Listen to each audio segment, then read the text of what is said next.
Hola, les habla Abel desde Pekín, China. Bienvenidos a mi podcast El Cuento de Roma. Episodio 59, El sitio de Siracusa.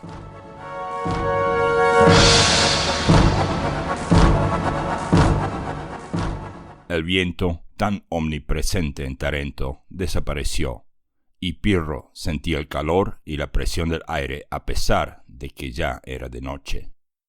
Reclinado en una hamaca, Pirro pensaba en Sicilia y todo lo que le sucedió en estos últimos 2 meses.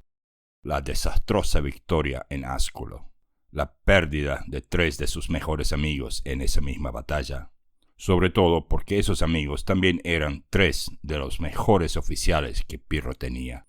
En realidad, Pirro perdió mucho más que 3 de sus oficiales, y reemplazarlos era imposible porque su patria se encontraba en problemas con invasiones gálicas. Así es, los galos otra vez. Bajo el comando de un tal Breno, galos avanzaban desde Europa Central hacia Macedonia, Grecia y Asia Menor. Y no estoy hablando de aquel Breno que destruyó Roma allá por el 390 a.C. De este Breno vamos a hablar en unos minutos. Y mientras Pirro navegaba por el mar de su vida en su mente, una muchacha que estaba a su lado comenzó a acariciarlo, quizás recordándole que ya era muy de noche y que a la mañana siguiente había mucho que hacer. Pero Pirro no tenía ganas de dormir o de devolverle la atención prestada a esa muchacha. Al final y al cabo, la NASA era tanto mejor y tanto más hermosa. A pesar de que la NASA odiaba a Pirro por mantener un estilo de vida que hoy conocemos como poligamía, Pirro siempre pensó que la NASA, hija de Agatocles de Siracusa, era la mejor de sus esposas, a pesar de su carácter explosivo, a pesar de que se fue a dormir con el enemigo de Pirro años más tarde, a pesar de que también se llevó consigo su dote el día que se fue, la isla de Corcira. La NASA abandonó a Pirro diciendo que él le prestaba más atención a sus mujeres de origen bárbaro que a sus mujeres de raza refinada. Así es, la NASA era mejor que Antígona de Egipto, la primera de sus esposas, quien, según historiadores, había muerto dando a luz. Y la NASA era mejor que Virsena de Iliria, quien le había dado al hijo que ahora lo acompañaba en Italia. En realidad, Pirro nunca amó o quiso a Virsena. Ella solo representaba una necesidad diplomática con los fuertes ilirios. Al parecer, la NASA tenía un poder mágico sobre la mente de Pirro. En total, Pirro tuvo 5 esposas. Y por supuesto, la NASA era mucho mejor que esta muchacha de origen desconocido sentada a su lado y que no paraba de provocarlo con suspiros y caricias. Golpes en la puerta arrancaron a Pirro de sus meditaciones. Un griego de alta estatura apareció por el marco. «Señor, tenemos informes de la locación de la flota cartaginense». El oficial le entregó un pergamino a Pirro. «Excelente», respondió él, después de un breve análisis. «Salimos 2 horas antes del amanecer». Y cuando el griego se fue del balcón, Pirro volvió a sus meditaciones. La locación de los barcos era vital para un desembarque exitoso, y eso era, sin duda alguna, obra de su fiel amigo y consejero, Cineas. Ah, Cineas, cuántos años hemos pasado juntos tú y yo, cuántas aventuras. Y eso era cierto. Un día, mucho antes de salir de Epiro, Cineas le hizo una pregunta a Pirro, mientras ambos estaban reclinados disfrutando de vino, música, filosofía y la compañía del otro. «Mi rey, supongamos que llegamos a Italia y supongamos que vencemos a los romanos en batallas fáciles y de manera muy rápida. ¿Qué haremos luego?» Pirro, aún sin entender hacia dónde apuntaba Cineas con esa pregunta, le respondió: «Tomaremos Sicilia, mi amigo. Sicilia será la fuente de todas nuestras energías después de subyugar a los romanos y pueblos tales como los samnitas y los etruscos». «¿Y después de Sicilia, mi rey?» «Entonces fijaremos nuestras miradas hacia la costa norte de África, Cineas. Iremos a Cartago y conquistaremos toda Libia». «¿Y después?» Después de eso, nos vamos a reclinar al igual que ahora y vamos a disfrutar de vino, mujeres, filosofía y la mejor de las compañías, de por vida. Te lo prometo, Cineas. Mi rey, ¿y qué nos impide hacer eso mismo ahora, de por vida, y sin la molestia de tener que pasar por todos los pasos que acabamos de enumerar? Cineas, eres un astuto lobo, respondió Pirro, viendo ahora el propósito de la conversación entera. Pues te diré qué es lo que nos impide hacer eso mismo ahora mismo, las aventuras. Cineas lo miró como que no entendía. ¿De qué hablaremos tú y yo por el resto de nuestras vidas si no hemos pasado por todo esto antes de decidir que ya no queremos más? Bueno, antes de continuar y ver qué otras cosas andaban cruzando la mente de Pirro, vayamos rápidamente a nuestro segmento de la palabra de la semana en latín. La semana pasada tuvimos la palabra nobis, un pronombre en la lengua latina. Y antes de explicar un poco de cómo los pronombres cambiaban según la persona y según el caso, veamos este mismo caso en castellano. Tomemos como ejemplo una oración muy simple. Apio Claudio nos ayudó mucho. Sin prestar atención si esa oración es cierta o no, y sin buscar en qué situación podríamos decir una oración como esta, veamos la tercera palabra de esta oración. Apio Claudio nos ayudó mucho. La tercera palabra es nos, que obviamente es lo mismo que decir a nosotros. De la palabra nosotros provienen palabras como nuestro, nuestra y nos. Nosotros es el pronombre en sí. Por supuesto que en castellano puede cambiar según el género, o sea, nosotras en caso femenino. Ese sería el caso nominativo. Entonces, nuestro o nuestra viene a simbolizar el caso genitivo, nuestra patria o nuestro libro, algo que nos pertenece. Ahora, nos. Por ejemplo, María nos vio, Dios nos bendijo, Apio Claudio nos ayudó mucho. En todos estos casos estamos representando el caso dativo. En todos estos casos la palabra nos es reemplazable con las palabras a nosotros o para nosotros. Y ahora veamos nos en otro ejemplo. Nos hemos lavado las manos. Nos hemos reunido aquí. Nos dimos el lujo de comprar tal cosa. En estos casos se trata del caso reflexivo, es decir, en todos estos casos podríamos reemplazar la palabra nos con a nosotros mismos. Bueno, ahora que acabamos de repasar un poco de gramática, podemos decir que la palabra nobis en latín es el caso dativo del pronombre nosotros. Y ahora quisiera dar 3 ejemplos en latín donde este uso puede tomar lugar. 1. Non nobis. Significa no a nosotros o a nosotros no. 2. Non mihi, non tibi, sed nobis. No para ti, no para mí, sino para los dos. Y 3. Misere nobis. Tenga merced de nosotros o tenga piedad de nosotros. Ya, asunto un tanto explicado. Ahora solo queda ver si algunas lenguas hoy en día todavía tienen esos casos y, si los tienen, cuántos casos tienen. Por lo pronto, en castellano ya sabemos que los pronombres vienen en 4 casos: nominativo, genitivo, dativo y reflexivo. Sustantivos, por el otro lado, no cambian según el caso, algo que sí sucede en otros idiomas y que también ocurría en latín. Es decir, que la palabra mesa en una oración cualquiera cambiaba según el caso. Así es, la última parte de la palabra mesa sufre cambios en muchas lenguas y aquí va una breve lista. Los 8 casos más comunes en lenguas de origen indoeuropeo son nominativo, acusativo, dativo, ablativo, genitivo, vocativo, locativo e instrumental. Eso, por supuesto, no quiere decir que todos los idiomas de esa enorme familia de lenguas tienen todos esos casos. Castellano no tiene ni uno solo para sustantivos. Pero el finlandés tiene 15 y el idioma húngaro tiene 18. Bueno, creo que el húngaro no es parte de las lenguas indoeuropeas. Expertos en ese campo me podrán corregir en eso. El alemán tiene 4 casos. El ruso tiene 6. El griego antiguo tenía 5 casos, 3 géneros, 3 números y sus verbos tenían 4 modos. En caso que les interese, los géneros eran masculino, femenino y neutral. Los números eran singular, dual y plural. Los modos de los verbos eran indicativo, subjuntivo, imperativo y optativo. El griego moderno, mientras tanto, solo consta de 4 casos. Y fuera de la familia de lenguas indoeuropeas podemos listar esto. El japonés tiene 7 casos. El coreano tiene 8. El chino no tiene casos porque sustantivos no cambian ni según género ni según número.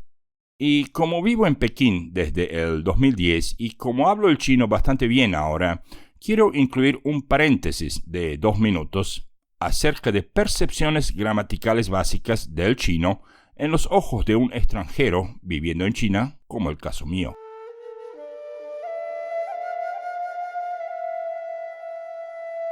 Gramaticalmente hablando, el chino es una de las lenguas más simples en el mundo entero. Verbos no tienen modos, tiempos o conjugaciones. Pasado, futuro, potencial, imperativo y cosas por el estilo simplemente se denotan agregando una sílaba al final del verbo o al final de la oración. Singular y plural no existen, ni en adjetivos ni en sustantivos. Sí existe una sílaba que, si es agregada a otros sustantivos, pueden denotar un montón de algo. Pero en chino, decir elefantes no comen carne, en realidad se dice elefante no comer carne, sin importar el número. Por eso los chinos no agregan la S a los sustantivos cuando hablan castellano si aún no lo hablan bien. Otra. En chino, decir yo voy a los Estados Unidos y decir yo fui a los Estados Unidos es lo mismo. Por eso los chinos frecuentemente usan el presente cuando en realidad quieren decir el pasado. Otra. Las palabras él y ella solo se escriben de modo diferente, pero se leen igual. Así es, fonéticamente hablando, él y ella es una misma palabra. Es por eso que los chinos frecuentemente confunden él y ella cuando hablan en inglés o cualquier otro idioma, porque en chino no hay ninguna diferencia. Y finalmente los chinos no tienen 2 cosas que casi todos los otros idiomas del mundo tienen. 1. Espacios. Maestros en España seguramente están cansados de decirles a sus estudiantes chinitos que pongan los espacios entre las palabras. Eso es porque en chino espacios no existen. Y 2. Mayúsculas. Si bien mayúsculas tampoco existen en idiomas como el árabe, esa es la mayor causa por qué los chinos se olvidan de escribir nombres con mayúsculas cuando escriben en inglés o en castellano. Obviamente podemos añadir aquí que en China no existen ni crucigramas ni el juego del ahorcado porque, letras tampoco existen. Paréntesis cerrado. A otra cosa. Vayamos ahora a la palabra de la semana para esta semana. La palabra de la semana para esta semana es bruma. Deletreo esa palabra B-R-U-M-A. Y aquí no hace falta que les dé demasiada ayuda. Se trata de un simple sustantivo, así que esta vez ya estamos listos con eso. Y como siempre, en esta parte del segmento les quiero invitar a ver el sitio web de este podcast que se encuentra en www.elcuentoderoma.com y también en www.patreon.com/elcuentoderoma.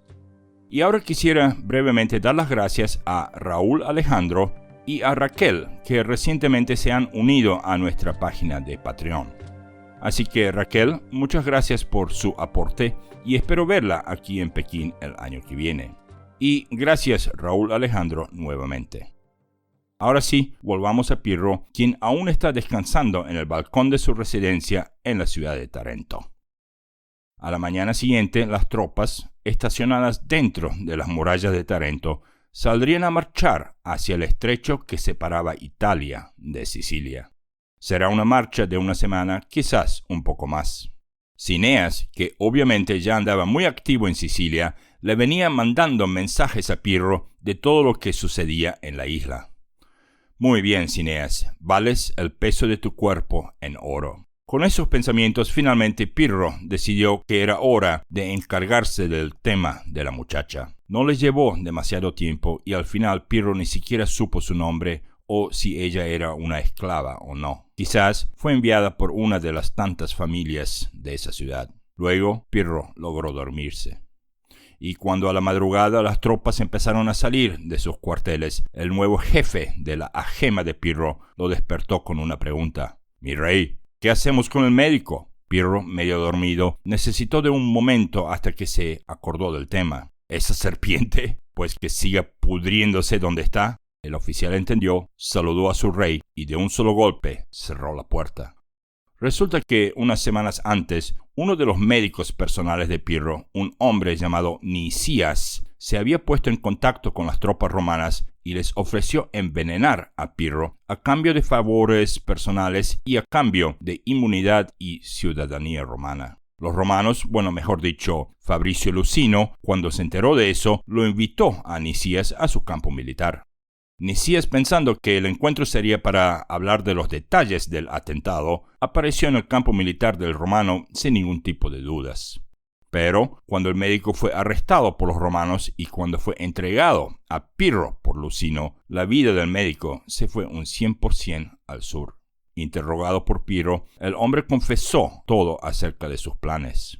Inmediatamente Pirro envió a Cineas a Roma para darle las gracias al Senado romano y al cónsul Lusino. Y además de eso, Pirro liberó a todos los prisioneros de guerra que los griegos aún mantenían en Tarento. Así que ahora habría un solo prisionero en las celdas de Pirro: Nicias. De hecho, Nicias fue torturado y tratado de la forma más cruel que un ser humano puede ser tratado. Y lo único que le salvó la vida al hombre fue que ese mismo día 3 delegaciones aparecieron en los cuarteles de Pirro con 3 ofertas diferentes. Por un lado, 2 delegaciones llegaron de Sicilia y, para más detalle, de la ciudad de Siracusa. Por otro lado, una delegación llegó desde Grecia, pidiéndole ayuda con el tema de los galos que invadieron Grecia del Norte y Macedonia. Y por el tercer lado, Mago de Cartago fue a visitar a Pirro secretamente para investigar los planes de este. Eso fue después de que ese mismo hombre, llamado Mago de Cartago, haya ido a Roma a hacer un tratado de defensa mutua entre Roma y Cartago.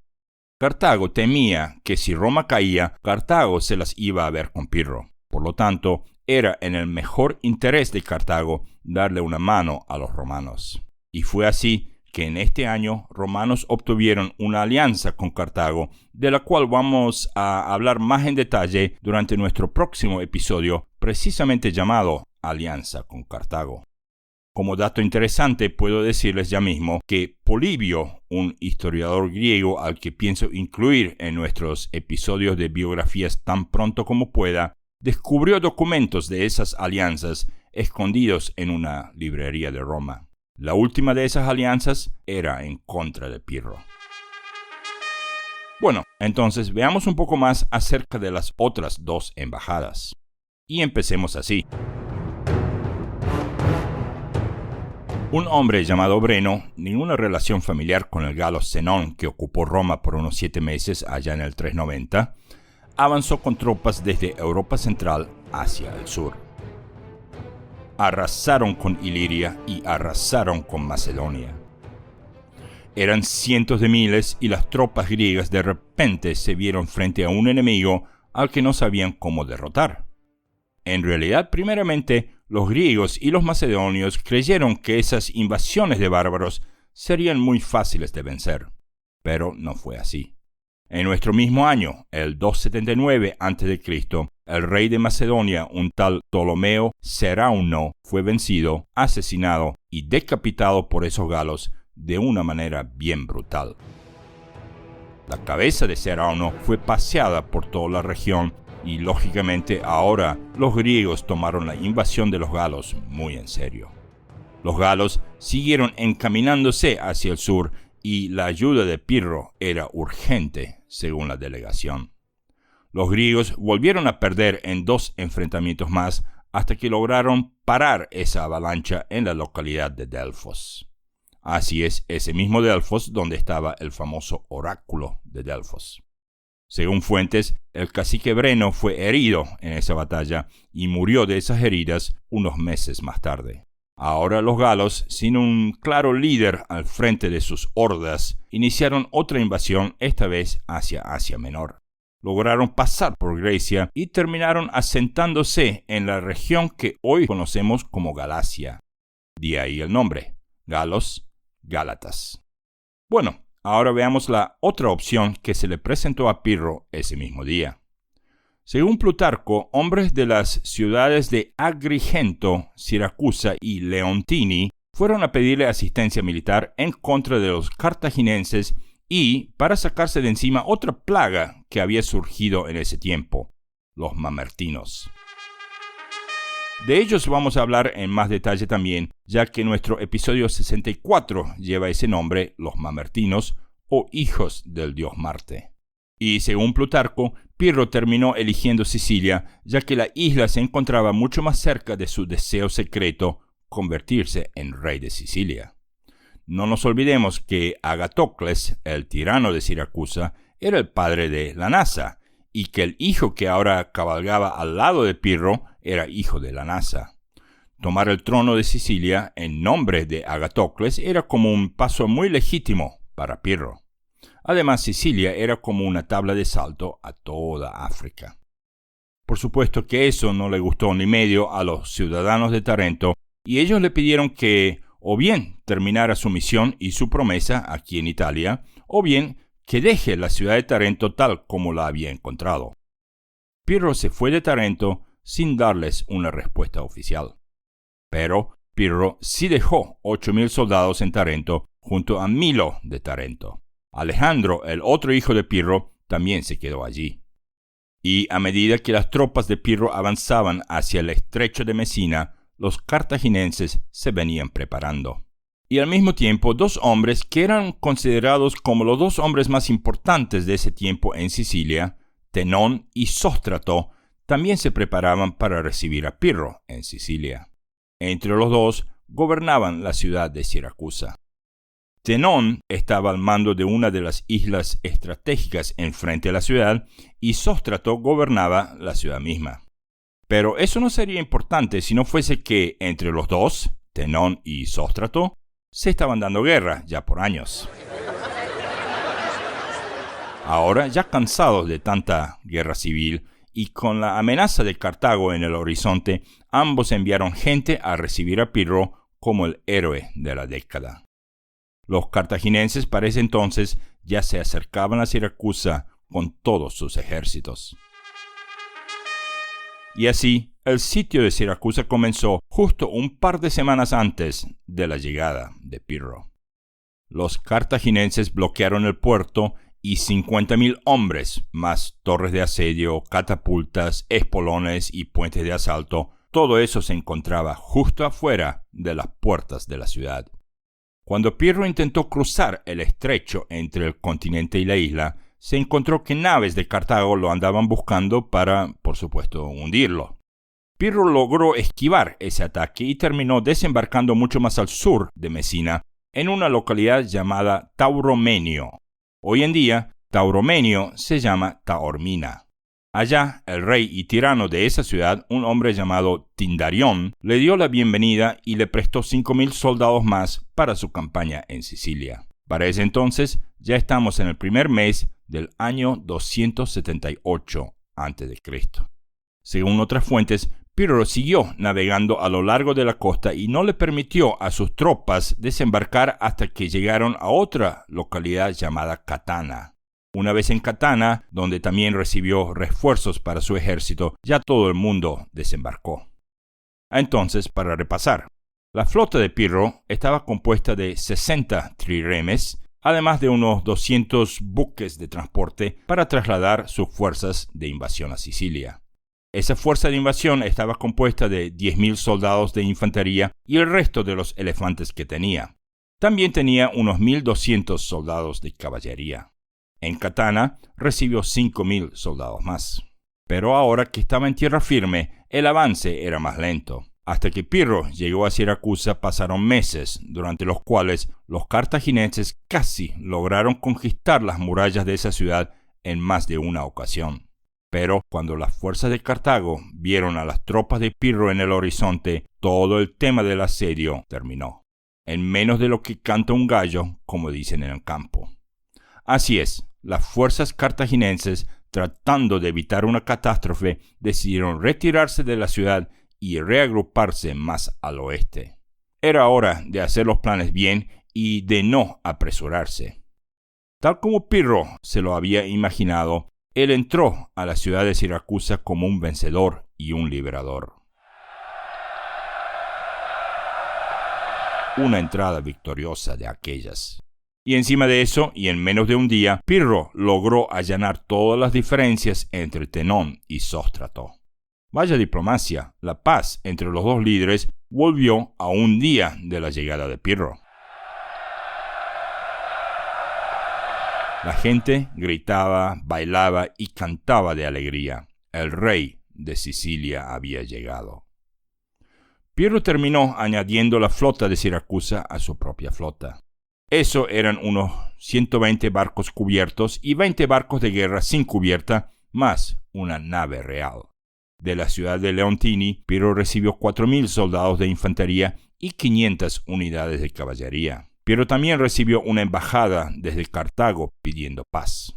Pero Pirro se negó a esa paz, al igual que los romanos le habían negado un tratado de paz mientras él estuviese en Italia. En nuestro episodio próximo vemos cómo le va a Pirro con el resto de la isla, ciudad por ciudad. Eryx, Panormus, Lilybeo. Ciudad por ciudad, los cartagineses se van a terminar arrinconando en la última esquina de Sicilia, en la parte más cercana a Cartago misma, desde donde podrán abastecer a su gente con víveres, agua y soldados. Estoy hablando de la ciudad de Lilybeo, en la parte más occidental de Sicilia. Y por supuesto también veremos qué pasa entre Roma y Cartago, ahora que ya sabemos que alianzas sí existieron entre las dos potencias. Y antes de cerrar este episodio, y como una nota de al lado, quiero mencionar que en este mismo año, celtas de Europa Central fundan una ciudad llamada Singidón, que luego será llamada Singidunum por los romanos. Hoy en día, Singidunum es conocida como Belgrado, capital de Serbia.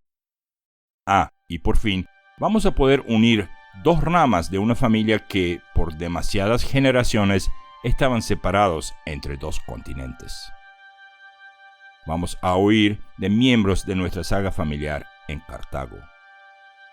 Nietos y bisnietos de Marcia terminarán encontrándose con sus primos lejanos, nietos y bisnietos de Lucio y Aeliana. Y por ahora, Roma y Cartago se encuentran en la misma vereda. Y digo yo, qué mejor momento que ese para volver a reunir nuestra saga familiar. Así es, por 40 episodios y por más de 160 años, los destinos de los dos miembros de nuestra saga familiar no lograron reunirse de esta manera. Explico. En nuestro episodio 20, llamado Lucio Quincio Cincinnato, vimos cómo los hermanos Lucio y Marcia tendrán que vivir vidas separadas cada uno de un lado del mar Mediterráneo. Y en nuestro episodio 21, llamado Décadas de Peste y Muerte, vimos la partida de Marcia obligada a casarse en Cartago. Marcia sí volvió a Roma, eso lo vimos en nuestro episodio 30, las montañas samnitas, pero no volvió con todos sus descendientes. Y no volvió con su esposo, cuyo nombre además jamás supimos. Bueno, todo eso va a cambiar en nuestro próximo episodio, episodio 60, Alianza con Cartago. Gracias por escuchar y hasta el episodio que viene.